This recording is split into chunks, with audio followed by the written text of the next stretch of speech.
I'm just going to have a quick look at the series RL circuit, figure 4.2 in your workbook there, just with a practical inductor in series with a 390 ohm resistor. I'm going to set the circuit current to about 30 milliamps and measure the voltage and the voltage drops and measure the phase difference with a CRO, or a digital oscilloscope I should say, a DSO.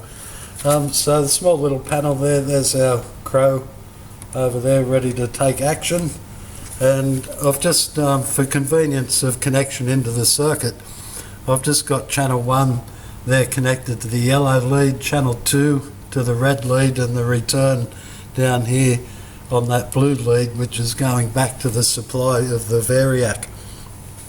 So for setting up the circuit, I've got a voltmeter here ready to measure supply voltage, so I'll put that in the return back to the supply, and this is where the circuit will start at that point into our circuit into the RL.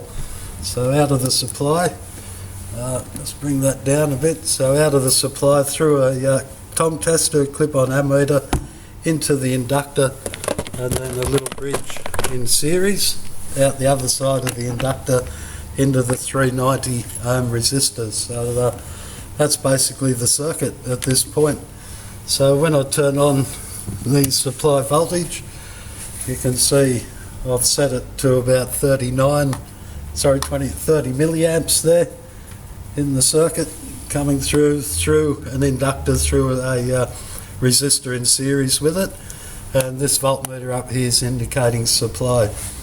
So now I can connect in channel 1 on to look at what the waveform patterns are doing. So channel 1 in onto the supply, the yellow lead, and the red lead coming in on the inductor, which is that side there. So we can already see at that point on the oscilloscope that we've got a phase difference between those two waveforms. If I just adjust them up to that point, we can move that across there to just looking at this point here on the oscilloscope. So just bring it across a bit. The peak of that waveform just there is about 0.6 divisions apart between those two waveforms. So we can do 0.6 divided by 4, because there's 4 complete cycles for one period of the waveform, or 4 divisions I mean. So 0.6 of a division divided by 4 complete divisions times 360 degrees gives us what the phase shift is between those two waveforms. So you can see at that point, again back in the circuit, we've got, let me see, 20 volts up here on our supplies still there. If I connect up this little voltmeter here across the resistor, we've got a voltage drop across the 390 ohm resistor of, where are we there, about 11 volts. You can see on this bottom voltmeter here, so there's 11 volt drop across there.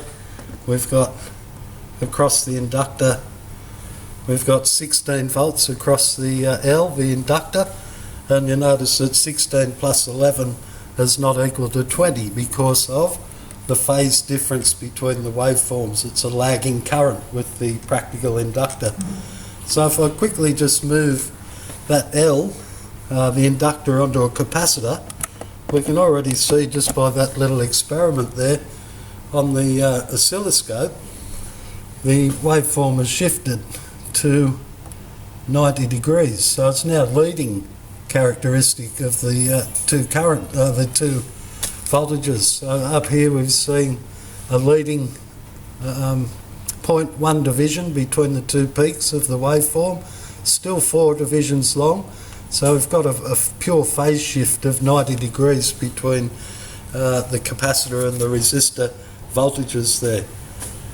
Circuit current did drop, that due to the capacitance in there, and that was that circuit basically in figure 5.1, where I've just changed that inductor we had initially to a resistor. And of course, if we were doing RLC, circuit. It would just be now the inductor in series with those components. So out of the capacitor into the inductor, and again we can measure the voltages and the currents, and we can see on our oscilloscope again the phase shift because of the inductance.